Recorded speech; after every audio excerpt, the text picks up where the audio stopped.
رسول اللہ وسلم علیک یا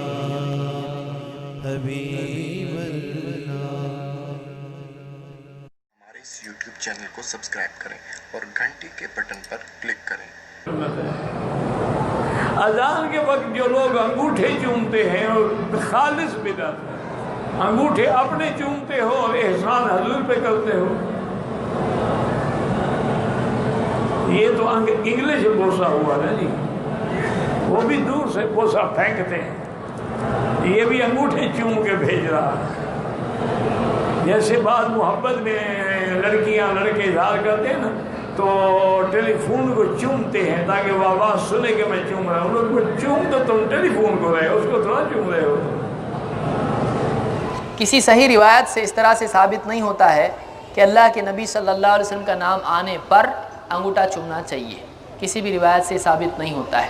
اگر ثابت ہو تو کیا جائے، لیکن جب حضور صلی اللہ علیہ وسلم کا نام نامی اسم گرامی ہم سنتے ہیں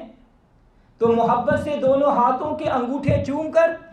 آنکھوں پر رکھ کر درود شریف پڑھتے ہیں اور کہتے ہیں قرۃ عینی بک یا رسول اللہ۔ اس پیار و محبت کی ادا کو کچھ لوگ بدعت اور شرک کہتے ہیں، تو آئیے دیکھیں کہ اس پیار و محبت اور چومنے کا تعلق کس ہستی سے ہے، اور وہ کون سا عاشق ہے کہ جس نے اپنے نبی صلی اللہ علیہ وسلم کا نام مبارک سن کر انگوٹھے چوم کر آنکھوں سے لگائے تھے۔ تو سنیے، حضرت علامہ شیخ اسماعیل حقی حنفی رحمۃ اللہ علیہ آپ تفسیر روح البیان میں فرماتے ہیں، قصص الانبیاء وغیرہ کی کتاب میں بھی موجود ہے کہ جب حضرت آدم علیہ السلام کو جنت میں حضور صلی اللہ علیہ وسلم کی ملاقات کی اشتیاق ہوا تو اللہ تعالیٰ نے ان کی طرف وحی بھیجی کہ وہ تمہارے صلب سے آخر زمانے میں ظہور فرمائیں گے۔ تو آدم علیہ السلام نے آپ کی ملاقات کا سوال کیا تو اللہ تبارک و تعالیٰ نے آدم علیہ السلام کے دائیں ہاتھ کے کلمے کی انگلی میں نور محمدی صلی اللہ علیہ وسلم چمکا دیا، تو اس نور نے اللہ کی تسبیح پڑھی۔ اسی واسطے اس انگلی کا نام کلمہ کی انگلی ہے، جیسا کہ روض الفقاق میں ہے کہ اللہ تبارک و تعالیٰ نے اپنے حبیب صلی اللہ علیہ وسلم کے جمال محمدی کو حضرت آدم علیہ السلام کے دونوں ناخنوں میں مثل آئینہ کے ظاہر فرما دیا۔ تو آدم علیہ السلام نے اپنے انگوٹھوں کو چوم کر آنکھوں پر پھیرا، پھر یہ سنت ان کی اولاد میں جاری ہوئی، اور پھر جب حضرت جبریل علیہ السلام نے حضور صلی اللہ علیہ وسلم کو اس کی خبر دی تو آپ صلی اللہ علیہ وسلم نے فرمایا کہ جو شخص اذان میں میرا نام سنے اور اپنے انگوٹھے کے ناخنوں کو چوم کر آنکھوں پر لگائے وہ کبھی اندھا نہیں ہوگا۔ تو حضرات گرامی، سنا آپ نے کہ سب سے پہلے میرے نبی صلی اللہ علیہ وسلم کے نام مبارک کو سن کر انگوٹھے چوم کر جس نے آنکھوں پر لگایا وہ ہمارے باپ سیدنا آدم علیہ السلام تھے۔ اور اسی تفسیر روح البیان میں ہے کہ حضور صلی اللہ علیہ وسلم مسجد میں تشریف لائے اور ایک ستون کے قریب بیٹھ گئے، اور حضرت ابو بکر صدیق رضی اللہ تعالیٰ عنہ بھی آپ کے برابر بیٹھے تھے،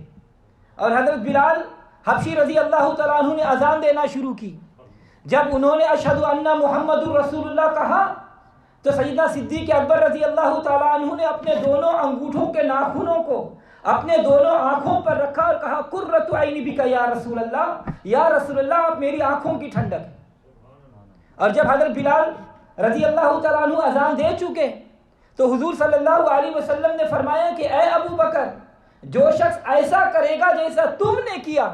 تو اللہ تبارک و تعالیٰ اس کے تمام گناہوں کو بخش دے گا۔ ارے یہ ہے فائدہ میرے نبی صلی اللہ علیہ وسلم کے نام مبارک اسم گرامی سن کر چومنے کا، کہ جو محبت سے چومے، حضور صلی اللہ علیہ وسلم فرماتے ہیں کہ میرا رب اس کے تمام گناہ کو معاف فرما دے گا۔ اور مزید اسی تفسیر روح البیان میں ہے کہ حضرت شیخ امام ابو طالب محمد بن علی المکی رحمۃ اللہ علیہ اپنی کتاب میں روایت کرتے ہیں کہ حضور صلی اللہ علیہ وسلم نماز جمعہ ادا کرنے کے لیے محرم شریف کی 10 تاریخ کو مسجد میں تشریف لائے اور ایک ستون کے قریب بیٹھ گئے، اور سیدنا صدیق اکبر رضی اللہ تعالیٰ عنہ نے اذان میں حضور صلی اللہ علیہ وسلم کا نام مبارک سن کر اپنے دونوں انگوٹھوں کے ناخنوں کو اپنی آنکھوں پر رکھا اور کہا قرۃ عینی بک یا رسول اللہ. اور جب حضرت بلال حبشی رضی اللہ تعالیٰ عنہ اذان سے فارغ ہوئے تو حضور صلی اللہ علیہ وسلم نے فرمایا کہ اے ابو بکر، جو شخص تمہاری طرح میرا نام سن کر اپنے آنکھوں پر پھیرے اور وہ جو تم نے کہا وہ کہے تو اللہ تبارک و تعالیٰ اس کے تمام نئے پرانے ظاہر اور باطن گناہوں سے درگزر فرما دے گا. اور علامہ امام شمس الدین سخاوی رحمۃ اللہ علیہ آپ مبارک فرماتے ہیں کہ حضرت ابو بکر صدیق رضی اللہ تعالیٰ عنہ نے جب مؤذن کو اشہد ان محمد الرسول اللہ کہتے ہوئے سنا تو یہی کہا اور اپنے انگوٹھوں کو چوم کر اپنے آنکھوں پر لگائے. تو حضور صلی اللہ علیہ وسلم نے فرمایا کہ جو شخص میرے اس پیارے دوست کی طرح کرے گا میری شفاعت اس کے لیے حلال ہو جائے گی. اور اسی لیے تو شاعر کہتا ہے کہ نور آنکھوں میں تو چہرے پر اجالے ہوں گے، نور آنکھوں میں تو چہرے پہ اجالے ہوں گے، مصطفیٰ والوں کے تو انداز نرالے ہوں گے. روز حشر ہم ان کی شفاعت کے حوالے ہوں گے، روز حشر ہم اس کی شفاعت کے حوالے ہوں گے، ہم گنہگاروں کو سرکار سنبھالے ہوں گے.